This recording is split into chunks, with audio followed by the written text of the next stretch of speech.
Hey, welcome to Jeremy Snell's recruitment training. If you're looking to deepen your capabilities, if you're seeking to improve your productivity and your performance, this is the channel for you. In every episode, I will unpack practical and tactical things that you can do to help you to think with greater clarity, make better decisions, and ultimately make more money. Feel free to subscribe, feel free to like and to comment. And now let's get on with today's topic. I need to start this episode with an acknowledgement. I know you're not your competitors. This isn't about me suddenly revealing to you there are differences between what you are and potentially what they are and how you operate.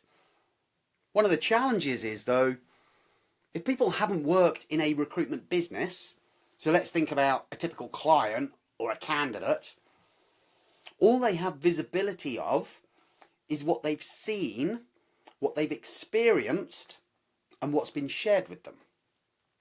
Which then means that they can create these generalizations about what they would consider to be agencies or recruitment.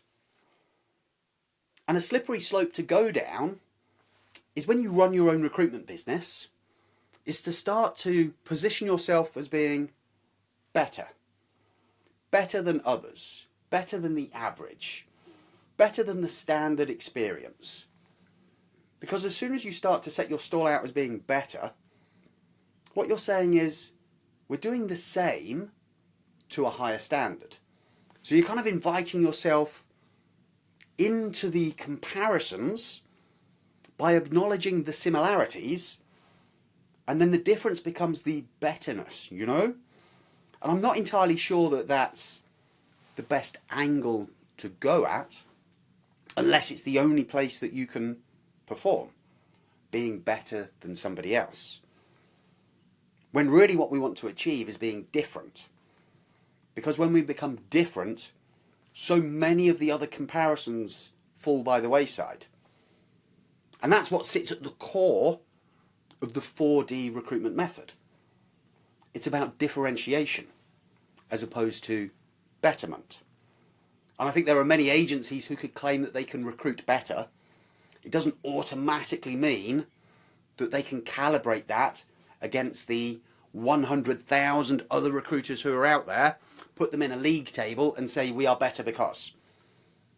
But what they could start to think about is, how do we show ourselves to be different in a way that generates a uniqueness so that there is less opportunity for our potential customers to compare us as being the same or similar. And I know that it is rife in the prospect universe, the customer universe, the client universe, that there is this perception that agencies are pretty much the same. And they may not use those exact words, but if they say phrases like, other agencies are willing to do it for less, it's so laced with ambiguity. Other agencies. Well, who exactly? Like, what are you actually benchmarking me against to put me in this conglomerate that you're calling others? Because if you're saying others are willing to do it for less, you're probably tarring me with the same brush. And that doesn't automatically mean that they're not good and I'm good. I just know that I'm different. And because I know that I'm different, creating the comparison is what starts to create the issues. And other phrases that clients may use. Other agencies haven't been so insistent on asking all of these questions. Other agencies don't seem to feel the need to have time in the diary to understand the job. They're quite happy to go off and work on the job description. Other agencies aren't asking to meet us and doing what it feels is spending more time asking questions about the job rather than going to go and find me people. So as you get these micro pushbacks, ambiguous comparisons, you know that this person in this business is struggling to see the difference between you and others. So when you get price comparisons We do work with agencies, but it's capped at 15%. You're more than welcome to work on this job. However, no, you can't talk to these line managers.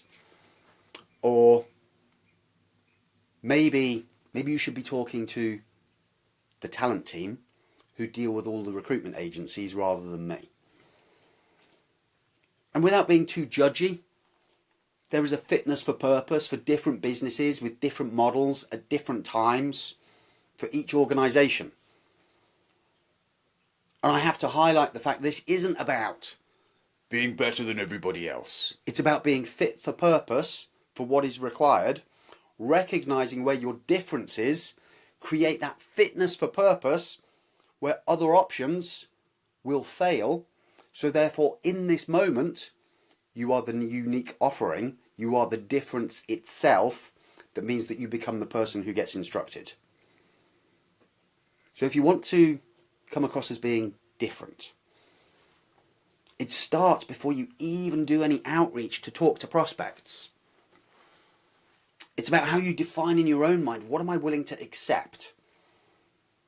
What are the rules of engagement that I would consider to be my minimum expectations as to how I onboard am onboarded by, let me try that again, how I onboard and how they in turn onboard me, so that we create a mutually beneficial relationship rather than an arm's length customer-supplier transactional relationship. It's how I react to phrases like other agencies are willing to do it for less. If I join the masses, I'll start to interrogate the word less.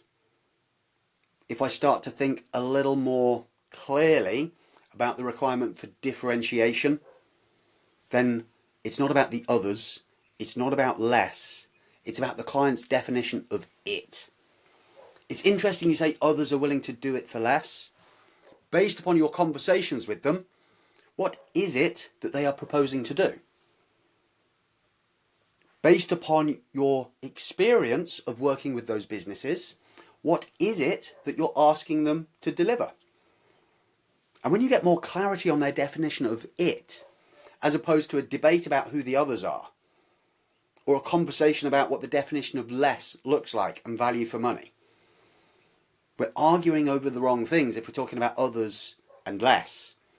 Because really it's about, what is your perception of it, Mr. or Mrs. Client?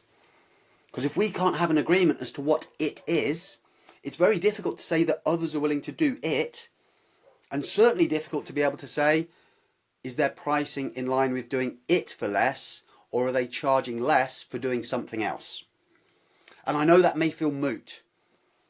I know that may feel as though in the heat of battle, oh, but Jeremy, I want to win this client. I want to be able to prove to them how good I am. The moment you join in with being the same, the more you give them permission to continue through the process to treat you the same. Poor quality feedback after interview, tardy communication, lowballing candidates could all become invited because of your acceptance of being treated the same. When every ounce of your body knows you are not your competitors. So how we actually engage with this client in the conversation that revolves around the little things that they say, and how we pick up on the right ones to investigate, to explore, to discuss as two mature business professionals rather than petulant recruiters arguing with sulky clients. Do you know? And then when it comes to creating your differentiation in your solution, it's what you choose to show. It's how you show up. It's how you talk with fluency about the challenges that are associated with good quality hiring. How really it's about the engagement of the right people very early on in the process to ensure their attention all the way through. It's about the quality of assessment that is taking place pre the client meeting those individuals, and how the client goes about conducting their own assessment to make sure that they are doing it following the right process so that they compare each individual to the mission and they don't fall into the trap of comparing the candidates to each other, which is the road to rapid rejections. So when you think about your own behaviours, you think about the tools that you may have at your disposal. You think about the materials that you could start to develop to help to be able to showcase. I believe that what I have is unique for the challenges that you're facing and creates a significant level of differentiation between other options that may exist that on the face of it look as though they are organisations who all work within recruitment. And your credibility, your professionalism, your quiet confidence in your difference, rather than your emphatic, passion-driven belief that you are better. Because I think that's everyone's sales mantra. Well, let me take that back. That's wrong. It's not everyone's sales mantra. I think it's too many people's sales mantra that it creates a desensitization for clients to feel like I've heard it all before. And they'll let the recruiter, who is happy to talk about what makes them better, their specializations, the size of their network, the work that they do to be able to fully understand a job, fully understand a candidate, to make really good matches, and then quickly agree, sure, email me the job description, let me see who I've got. If you could get back to me with feedback as quickly as you can, that would be great. And it just ends up being this flabby agreement which feels nothing like the behaviours of somebody who is the pitch, who is the About Us page on the website. Like imagine being a client and you succumb to a pitch. And during the pitch they say, we invest a significant amount of our time headhunting people for you, so that we give you a selection of people who are the best in the market rather than on the market, right? And they've got this polished spiel about the visible candidates, the invisible candidates, the power of headhunting. But then actually what happens in their office underneath the bonnet, it's scrawny little messages pinged out to people on LinkedIn en masse. One in-mail sent to 50 people. Hey you, I've got this job, it's 80 grand. And it's this job title. And it's doing these things. What's your current situation? Sorry about my silly little accent. It just helps to add some colour, right? But as they start pinging out these messages, I'm not sure how much of them actually buys into the fact that what they're doing is headhunting. But they won the work because of their eloquent spiel about the headhunting, and they're now doing grubby work in a race to be able to find candidates before the client loses interest in them and starts to follow a different path. And because they didn't have 100% confidence in their ability to deliver, they didn't create anything like a pit stop to be able to say, we'll get together in 48 hours after I begin the work so that we can have a meaningful discussion about what I've discovered and the people that I'm interacting with. No, they just went on a race to go and find some people. And as they hit up 100 people on LinkedIn and 18 of them come back in the positive, they feel like they've got enough choice and they pick the best of the 18, which is everything that their pitch is not, because they're now picking the best of the people who are on the market rather than the people who are in the market, because the ones who are in the market, surely they're the 82 who ignored the message. So a client ends up buying a pitch, experiencing something different, and then if they hear the pitch again, it ends up being a, here we go again, it's that thing, the polished pitch, the low-grade results.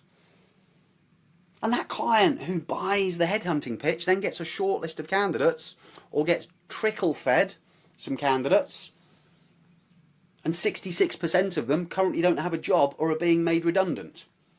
I'm not quite sure when in the past a headhunted candidate and search would produce such a high percentage of people who didn't have a job or had been told in the very near future you're not going to have a job.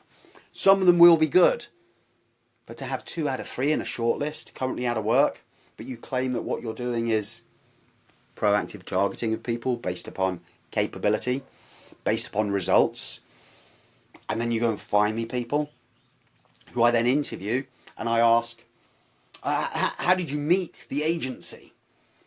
Oh, I was looking for a job, right? I had my CV on a job board and they phoned me. Or, yeah, I was scrolling through LinkedIn looking at vacancies and I saw their advert, so I clicked apply and they got back to me. Clients aren't stupid, you know. I do think that when they start to smell a bit of bullshit, they'll start to do some investigations. And those end up being the clients who then start to maybe slow things down, or maybe start to ask questions internally, or dare I say it, are the ones who try to renegotiate at the end, because what they feel they have been sold is not what got delivered. So there is things to be mindful of in terms of how you present your business. When you present your business, when you present your solution, and you present your solution as fit for purpose, you need to ensure that the experience that follows it is consistent and congruent with what you've promised. If you are going to do extensive searches to network with those who may not actively be looking for a job, just act as if the client is going to ask in that interview, how did you become aware of this? Start to think about, how do I behave like the person I am claiming to be with more consistency? And I'm not challenging what you're doing in terms of suggesting you're saying one thing and doing another. It's one of those things that creeps. It creeps into what happens. And it creates a difference between how the business presents itself and the experience that gets generated for the customer.